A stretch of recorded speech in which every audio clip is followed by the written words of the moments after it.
నమస్తే, welcome to burning topic. కత్తి మీద సాము, కప్పను తింటే పాముకు చావు, మింగితే కప్పకు చావు అన్నట్లుంది ప్రస్తుత పశ్చిమాసియా పరిస్థితి. ఒకవైపు శాంతి చర్చల ప్రతిపాదనలు, మరోవైపు సరిహద్దుల్లో తూటాల మోత. అగ్రరాజ్యం అమెరికా, ఇరాన్ మధ్య నెలకొన్న అనిశ్చితికి తోడు లెబనాన్ అంతర్గత రాజకీయాలు ఇప్పుడు ప్రపంచ దేశాల దృష్టిని ఆకర్షిస్తున్నాయి. ఇరాన్ కొత్తగా అమెరికా ముందు పెట్టిన ఆ 2 షరతులు ఏమిటి? తన దేశాన్ని ఉద్దేశించి లెబనాన్ అధ్యక్షుడు చేసిన సంచలన వ్యాఖ్యల వెనుక ఉన్న ఆవేదన ఏంటి?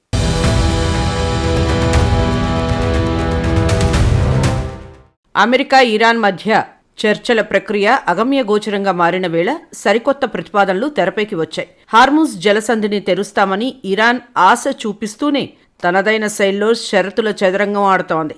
నౌకాదళ దిగ్బంధాన్ని ఎత్తివేస్తేనే అణు చర్చల గురించి ఆలోచిస్తామని ఇరాన్ తెగేసి చెప్తోంది. అమ్మ పెట్టదు, అడుక్కు తిన్నివ్వదు అన్న చందంగా అగ్రరాజ్యం ఆంక్షలు విధిస్తూ చర్చలకు పిలవడంపై ఇరాన్ అసహనం వ్యక్తం చేస్తోంది. పాకిస్తాన్ మధ్యవర్తిత్వంతో పంపిన ఈ ప్రతిపాదనలు ట్రంప్ వద్దకు చేరగా ఆయన స్పందన మాత్రం భిన్నంగా ఉంది. ఇవి మునుపటి కంటే మెరుగ్గా ఉన్నా ఒప్పందానికి మాత్రం సరిపోవని ఆయన పెదవి విరిచారు. ఇరు దేశాల మధ్య నెలకొన్న ఈ ప్రతిష్టంభన ప్రపంచ దేశాల్లో తీవ్ర ఉత్కంఠను రేపుతోంది.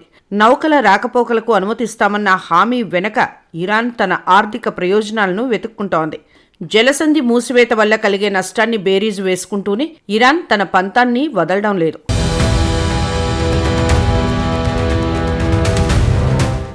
లెబనాన్ రాజకీయాల్లో హెజ్బుల్లా తీరు ఇప్పుడు పెద్ద చర్చకు దారితీస్తోంది. ఇజ్రాయెల్తో చర్చలు జరపడం మహాపాపమని హెచ్చరిస్తున్న హెజ్బుల్లాపై అక్కడి ప్రభుత్వం మండిపడుతోంది. ఆడలేక మధ్యలో ఓడు అన్నట్లుగా తన వైఫల్యాలను కప్పిపుచ్చుకోవడానికి హెజ్బుల్లా దేశభక్తిని అడ్డుపెట్టుకుంటోందని విమర్శలు వస్తున్నాయి. అధ్యక్షుడు జోసెఫ్ ఔన్ ఈ విషయంలో అత్యంత కఠినంగా స్పందిస్తూ దేశ ప్రయోజనాలే ముఖ్యమని తేల్చి చెప్పారు. పరాయి దేశమైన ఇరాన్ ప్రయోజనాల కోసం లెబనాన్ను యుద్ధంలోకి నెట్టడం అసలైన ద్రోహమని ఆయన హెచ్చరించారు. హెజ్బుల్లా పేరు ఎత్తకుండానే ఆయన చేసిన వ్యాఖ్యలు రాజకీయ వర్గాల్లో తీవ్ర కలకలం రేపాయి. చర్చల వల్ల కలిగే ప్రయోజనం కంటే యుద్ధం వల్ల కలిగే నష్టం ఎక్కువని ప్రభుత్వం భావిస్తోంది. శాంతి మంత్రం జపించకుండా హెజ్బుల్లా చేస్తున్న విమర్శలు దేశాన్ని అస్థిరపరుస్తున్నాయని అధ్యక్షుడు ఆందోళన చెందుతున్నారు. లెబనాన్ ప్రజలు ఇప్పుడు శాంతిని కోరుకుంటున్నారా లేక ఘర్షణ వైపు మొగ్గు చూపుతారా అన్నది ప్రశ్నార్థకంగా మారింది. ఈ అంతర్గత కలహాల మధ్య ఇజ్రాయెల్ దాడులు లెబనాన్ ఆర్థిక పరిస్థితిని మరింత దిగజారుస్తున్నాయి.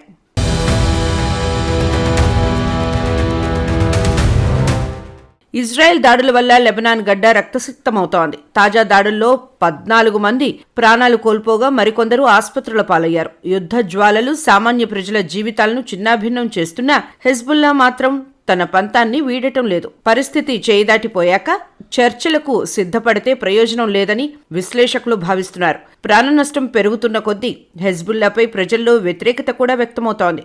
దాడులో గాయపడిన వారి ఆక్రందనలు అంతర్జాతీయ సమాజాన్ని కలచివేస్తున్నాయి. భద్రతా దళాలు, పౌరులు ఈ యుద్ధంలో బలైపోతుండటం అత్యంత విషాదకరం. ఇజ్రాయెల్ తన వ్యూహాన్ని మార్చుకోకుండా దాడులను ముమ్మరం చేస్తూనే ఉంది. మరోవైపు చర్చల ప్రక్రియకు బ్రేకులు వేస్తోన్న హెజ్బుల్లా తీరు లెబనాన్ భవిష్యత్తును అంధకారంలోకి నెడుతోంది. అంతర్జాతీయ మధ్యవర్తిత్వం అవసరమైన సమయంలో ఇరు పక్షాల మధ్య వైరం ముదురుతోంది. ఈ రక్తపాతం ఆగాలంటే బలమైన రాజకీయ సంకల్పం మరియు త్యాగం అవసరమని అర్థమవుతోంది.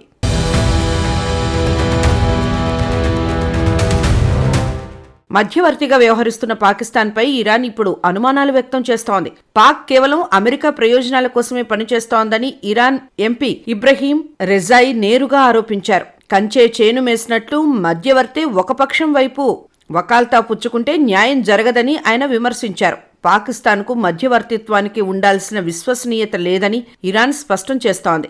లెబనాన్ విషయంలో అమెరికా అన్యాయమైన డిమాండ్లు పెట్టినప్పుడు పాక్ ఎందుకు మౌనంగా ఉంటుందో సమాధానం చెప్పాలని డిమాండ్ చేశారు. మధ్యవర్తులు ఎప్పుడు నిష్పక్షపాతంగా ఉండాలని, కానీ పాక్ మాత్రం అగ్రరాజ్యానికి తలొగ్గుతోందని ఇరాన్ భావిస్తోంది. ఈ పరిణామం చర్చల ప్రక్రియకు పెద్ద అడ్డంకిగా మారే అవకాశం ఉంది. పాకిస్తాన్ తన నిజాయితీని నిరూపించుకోవాల్సిన సమయం ఆసన్నమైంది.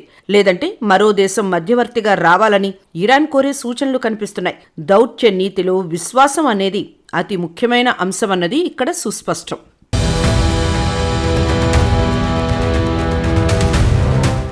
ఒమన్ తీరంలో భారతీయ సిబ్బందితో వెళ్తున్న నౌకపై కాల్పులు జరగడం భారత్ను కలవరపెడుతోంది. ఇరాన్ కోస్ట్ గార్డ్ దళాలు ఈ దారుణానికి ఒడిగట్టడం దౌత్యపరంగా చర్చనీయాంశమైంది. ఉప్పు తిన్నవాడు నీళ్లు తాగక తప్పదు అన్నట్లుగా ఈ అటాక్కు ఇరాన్ సమాధానం చెప్పుకోవాల్సిన పరిస్థితి ఏర్పడింది. ఎంటీ సిరాన్ అనే చమురు నౌకపై జరిగిన ఈ దాడిలో 17 మంది భారతీయులు చిక్కుకున్నారు. అదృష్టవశాత్తు సిబ్బంది అందరూ క్షేమంగా ఉన్నారని భారత కేంద్ర మంత్రిత్వ శాఖ ధృవీకరించింది. టోగో దేశ జెండాతో ప్రయాణిస్తున్నప్పటికీ భారతీయ సిబ్బంది ఉండడం ఆందోళన కలిగించింది. ఇరాన్ తీర రక్షక దళం ఎందుకు కాల్పులు జరిపిందన్న అంశంపై దర్యాప్తు జరుగుతోంది. సముద్ర మార్గాల్లో భద్రత అనేది ఇప్పుడు ప్రపంచవ్యాప్తంగా ప్రధాన సమస్యగా మారింది. భారత్ తన పౌరుల రక్షణ కోసం అంతర్జాతీయ వేదికలపై ఈ విషయాన్ని ప్రస్తావించనుంది. ఇలాంటి ఘటనలు పునరావృతం కాకుండా కఠిన చర్యలు తీసుకోవాల్సిన అవసరం ఎంతైనా ఉంది.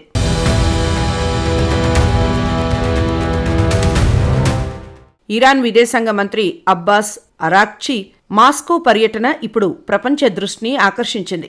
రష్యా అధ్యక్షుడు పుతిన్తో ఆయన జరిపిన చర్చలు పశ్చిమాసియా శాంతికి దారులు వేస్తాయని భావిస్తున్నారు. దేశముదురు పులి, చాదస్తపు ఎలుక అన్నట్లుగా రష్యా తన పాత మిత్రత్వాన్ని కాపాడుకుంటూనే తన వ్యూహాలను అమలు చేస్తోంది. పశ్చిమాసియాలో శాంతి కోసం తమ సాయశక్తులా కృషి చేస్తామని పుతిన్ హామీ ఇచ్చారు.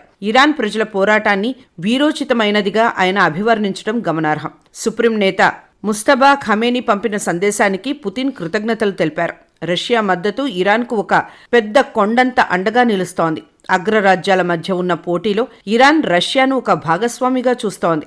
ఈ పర్యటన వల్ల అణ్వాయుధ చర్చల్లో మరియు జలసంధి వివాదంలో కొత్త మలుపులు రావచ్చు.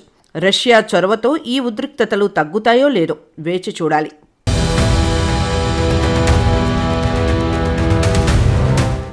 అంతర్జాతీయ రాజకీయాల్లో ఎప్పుడు ఎవరు మిత్రులో ఎవరు శత్రువులో అర్థం కాని పరిస్థితి ఉంది.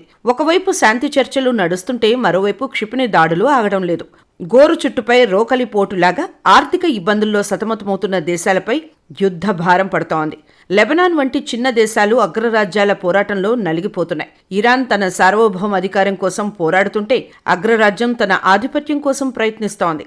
భారతీయ నౌకలపై దాడులు జరగడం వల్ల వాణిజ్యపరంగా కూడా నష్టాలు వాటిల్లుతున్నాయి. ప్రపంచ శాంతికి విఘాతం కలిగించే ఇలాంటి చర్యలను అన్ని దేశాలు ఖండించాల్సిన సమయం ఇది. దౌత్యం ద్వారా పరిష్కరించుకోవాల్సిన సమస్యలను బల ప్రయోగంతో పరిష్కరించలేం. రష్యా మరియు ఇతర దేశాల చొరవ ఎంతవరకు ఫలిస్తుందో చూడాలి. ఆయుధాల చప్పుడు తగ్గి శాంతి గొంతుక వినబడాలని అందరూ ఆశిస్తున్నారు. సముద్ర జలాలు ఇప్పుడు యుద్ధ క్షేత్రాలుగా మారిపోయాయి. హార్మూజ్ జలసంధి నుంచి ఒమన్ తీరం వరకు ఉద్రిక్తతలు కొనసాగుతూనే ఉన్నాయి. నౌకల రాకపోకల మీద ఆంక్షలు విధిస్తే ప్రపంచ ఆర్థిక వ్యవస్థ చిన్నాభిన్నమవుతుంది. ఇరాన్ పెట్టిన షరతులు అమెరికాకు మింగుడు పడటం లేదు. చర్చల ముసుగులో ఇరు దేశాలు తమ బలాబలాలను ప్రదర్శించుకుంటున్నాయి. ఇజ్రాయెల్ దాడుల తీవ్రత పెరగడం లెబనాన్ పాలిట శాపంగా మారింది.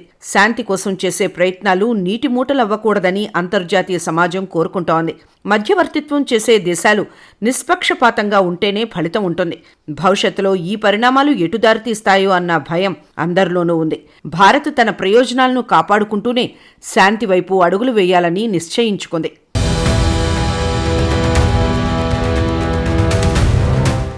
నిప్పులేనిదే పొగరాదు అన్నట్లు ఇరాన్ తన షరతులతో అమెరికాను ఇరకాటంలో పెట్టాలని చూస్తోంది. అటు లెబనాన్ తన ఉనికి కోసం పోరాడుతోంది. ఈ గందరగోళంలో సామాన్య ప్రజలు, భారతీయులు వంటి అంతర్జాతీయ సిబ్బంది బలి కావడం ఆందోళనకరం. మరి ట్రంప్ తదుపరి అడుగు ఎలా ఉంటుంది? పుతిన్ మధ్యవర్తిత్వం ఫలిస్తుందా? వేచి చూడాలి.